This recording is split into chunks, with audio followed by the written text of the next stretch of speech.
I woke to the low hum of a machine and a ceiling I didn't recognize. For a moment, I thought I was still dreaming until the ache in my ribs reminded me I wasn't. I'd been in a coma. 3 months, they would later tell me. But the first thing I saw wasn't a doctor or my family. It was an empty room. No dad, no brother, no one. Just a single folded note on the tray beside my bed. 5 words in my father's handwriting. We stopped paying. Good luck. I thought that was the end. It wasn't, the nurse told me later. I cried quietly the way people do when they're too weak to sob. I don't remember the time passing. All I remember is staring at that note, reading the 5 words over and over until they blurred. We stopped paying. Good luck. My father's handwriting, sharp and controlled, the same handwriting he used to sign bonuses for people who barely knew him. Not the handwriting of a man who once carried me on his shoulders down our street in Seattle. Not the handwriting of someone who stayed. When I finally blinked the sting from my eyes, the silence around me felt heavier than the machines. I'd grown up fearing silence.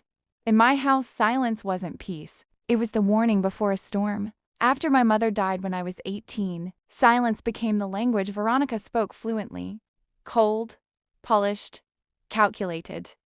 She never yelled. She didn't need to. She could make you feel like you didn't exist just by turning away mid-sentence. My father absorbed it. My brother Landon mimicked it.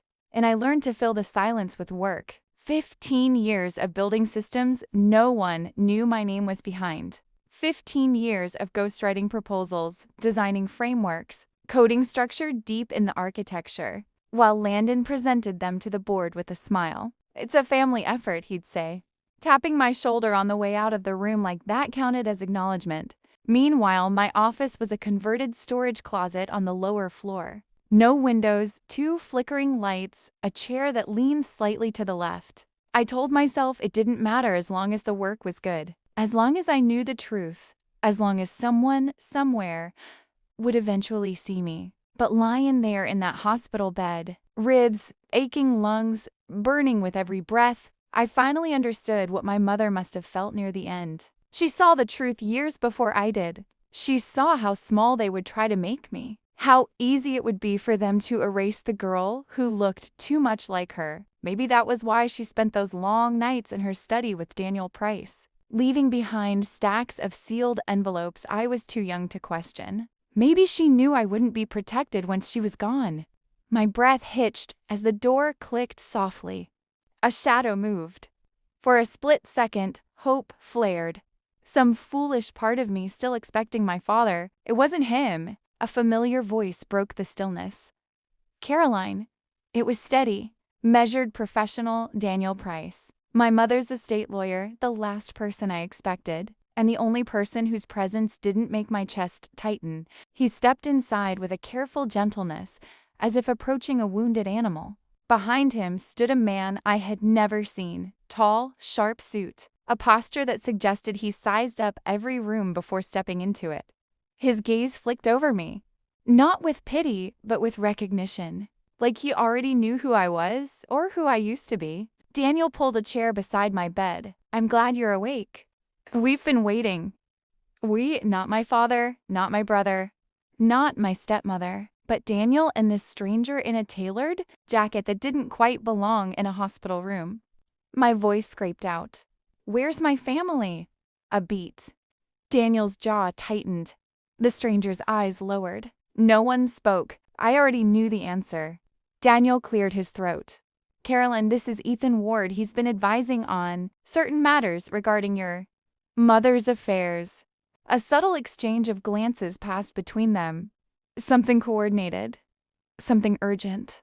Ethan stepped forward, offering a nod.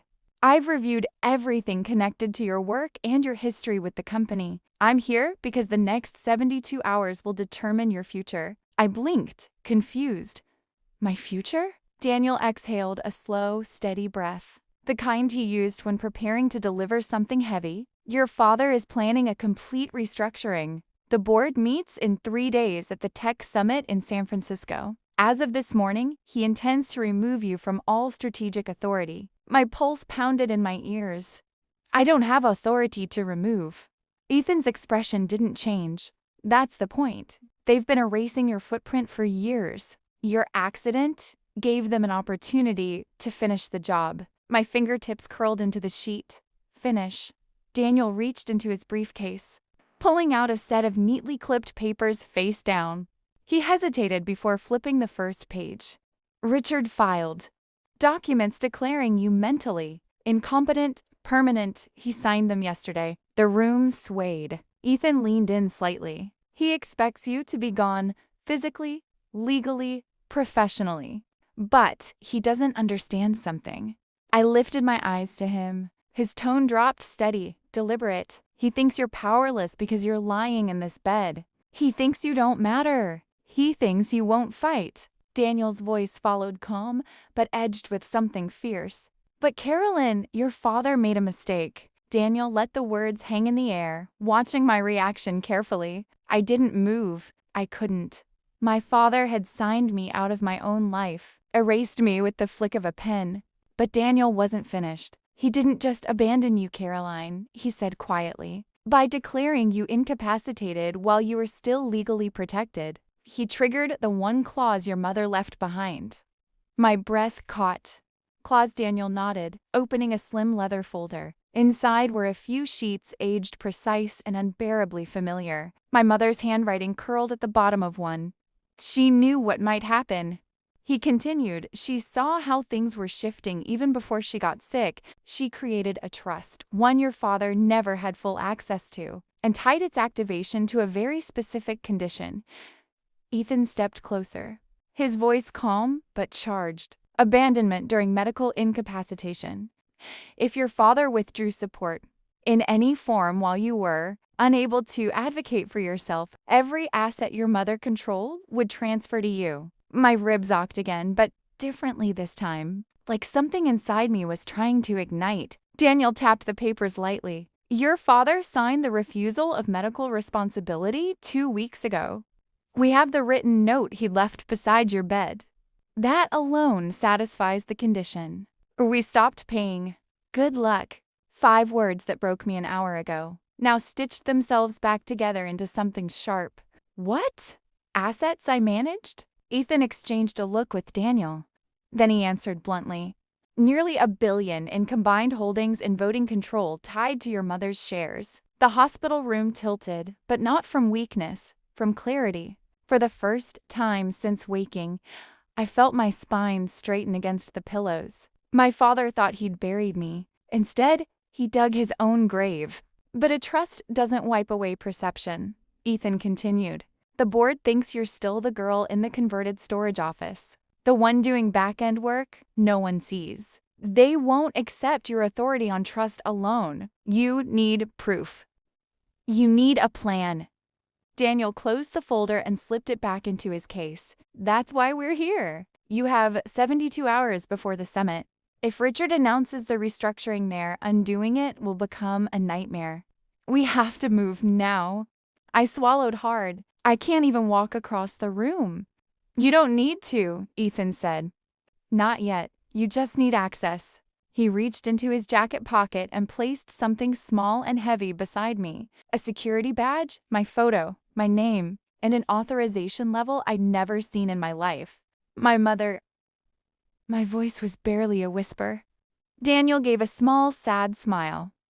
She had it made years ago. She wanted you to have full access when the time came. She trusted you to do what she never could. I looked at the badge, the edges catching the thin hospital light. I wasn't powerless. I'd just been asleep. The suite overlooked downtown San Francisco, the city lights flickering like signals from another world, alive, indifferent, moving on without me. I sat on the edge of the bed while Ethan connected his laptop to a secure terminal Daniel had arranged. The glow from the screen washed over his face as lines of access, logs, and archived internal reports began pouring in. My mother built this, I whispered. Every line of it, Ethan said, and she left every door open for one person only, me. Even in my exhaustion, something tightened inside my chest. Grief, pride, fury, all braided into one cold thread of resolve. We collected everything, payment records tied to projects. I had built drafts with my metadata task logs showing I'd completed workflows Landon claimed as his own and strategy models that matched my original structures. Hours slipped by the sky turning from black to steel blue. Daniel stepped out to make calls, leaving Ethan and me in the hum of servers and quiet concentration. "You know what's going to happen when you walk out there, right?" Ethan said without looking up. "I know exactly what's going to happen." He finally met my eyes. "Good. They've underestimated you for years. Don't give them a second to recover." By sunrise, the war room walls were covered in sticky notes, printouts and diagrams, a timeline of betrayal, a map of truth. And in the center, my mother's trust clause circled in red ink. 72 hours collapsed into preparation, coordination, and moments of stillness where I could almost hear my mother's voice. "Don't shrink for them, Carolyn." She used to say that on late nights when I worked quietly at her desk while she coded beside me. "When people erase you, you don't disappear. You sharpen." By the morning of the summit, I was sharpened to a point. Daniel arrived first, straightening his tie as he walked in. "The board members we spoke to are ready," he said. "They won't act without you showing up in person. Richard has no idea." "Good," I said, slipping the badge into my pocket. "He doesn't deserve warnings." Downstairs, the hotel lobby buzzed with executives, analysts, reporters, people who had once walked right past me without a glance, the same way my family did. I moved through the crowd silently, Daniel and Ethan flanking me like quiet sentinels. But before we reached the main hall, someone blocked our path. A tall man in a Navy uniform, the summit's head of security. His badge, Martin Cole. "Miss Mercer," he said softly. Daniel stiffened. Ethan narrowed his eyes, but Martin raised a hand. "I'm not here to stop you," he said. "I'm here to give you something."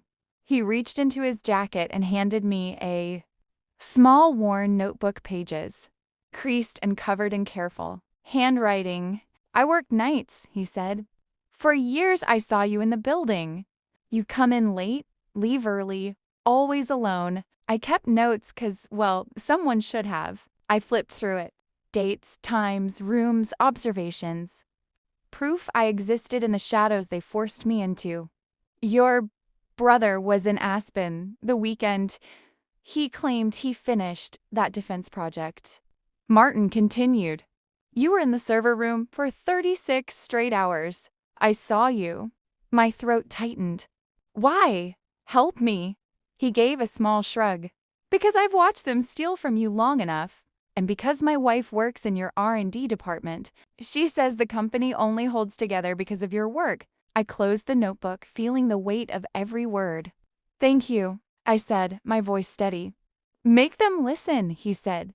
"Some of us always knew."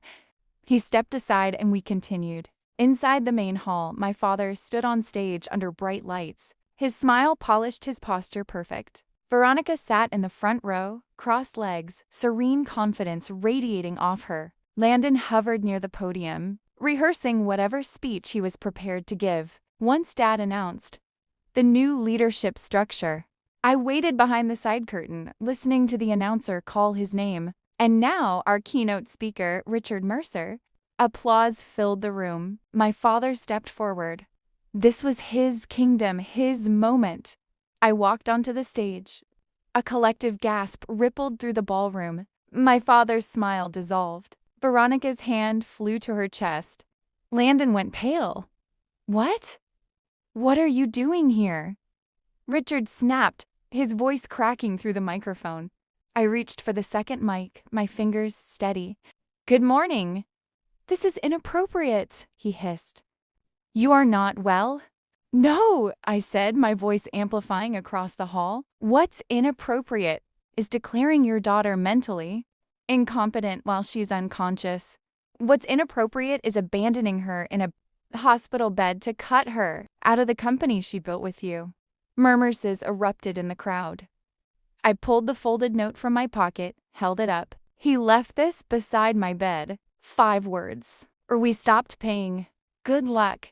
I placed it on the podium, and that I continued activated my mother's trust. Daniel handed me the documents. Ethan cued the presentation. The screen behind us lit up with the incorporation papers showing Julia Hayes as the majority owner. A second slide displayed the trust clause. The third, the logs of my work matched against the projects Landon presented. My father lunged toward the podium. That information is private. No, I said calmly. It's true. More murmurs, journalists whispering, board members leaning forward. Then I opened Martin's notebook. And this, I said, is a record kept by someone with no stake in this fight. Someone who saw everything you tried to erase. I met my father's eyes. For the first time in my life, he looked small. You forgot who I really am, I said softly, and what she, my mother, left me capable of. A board member stood. I moved for an immediate vote of no confidence. Hands went up across the room. It was over in less than 5 minutes. My father stayed frozen, staring at the floor as the board stripped him of authority. Veronica's face tightened, her poise slipping. Landon's bravado cracked completely. I stepped back from the mic as the applause shifted, not for me, but for truth finally landing where it belonged. And for the first time since waking up, I felt alive. When the board adjourned, the room emptied slowly like people were afraid to move too quickly around the ruins of my family. Richard sat in the front row long after the last executive left. No one approached him, not even Veronica. Landon disappeared first, shoulders hunched, avoiding every pair of eyes that followed him out. I didn't say a word to any of them. There was nothing left to say. Daniel and Ethan walked with me through the quiet corridor behind the stage. The tension that had held my spine rigid for days finally began to loosen. I hadn't won a battle. I had simply returned everything to its rightful owner. My mother's name, my work, my place. Later that evening, the board called an emergency session. They voted to remove Richard, Veronica, and Landon from all positions of authority effective immediately. Landon was reassigned to a junior analytics role, an entry point almost identical to the one I'd been forced into years ago. Maybe he'd learn what real work felt like. They offered me my mother's seat and the title that came with it. I didn't celebrate. I accepted quietly the way she would have. When I finally returned to Seattle, I made one stop before going home. The hospital room. My room. The machines were gone. The sheets were fresh, but the memory of waking up alone tightened my throat for a moment. This time, though, the room didn't feel empty. I stood by the window, watching the overcast sky settle over the city my mother once fought to protect. "I did it, Mom," I whispered. "I put us back where we belong." And for the first time since she died, I felt her there, steady, proud, unshakable. In the weeks that followed, I learned something my father never understood. Silence isn't weakness.